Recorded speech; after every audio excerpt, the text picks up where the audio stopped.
Saudara, Polres Aceh Tengah melakukan pemusnahan barang bukti narkotika seberat 5.000 gram lebih secara bersama dengan pihak Forkopimda dan Forkopimda Plus Aceh Tengah di halaman Mapolres setempat.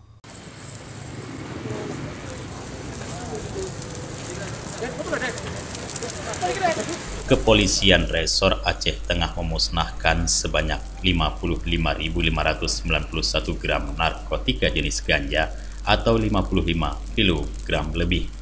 Pemusnahan ini secara bersama-sama dilakukan di halaman Mapolres Aceh Tengah dengan cara dibakar.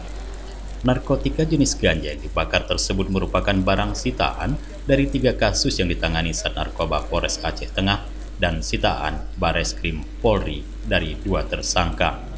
Kasat Narkoba Polres Aceh Tengah AKP Wawan Darmawan menyampaikan bahwa pihaknya terus melakukan pengembangan terhadap kasus-kasus peredaran narkotika di wilayah Aceh Tengah, mulai dari pemakai, pengedar, hingga bandar.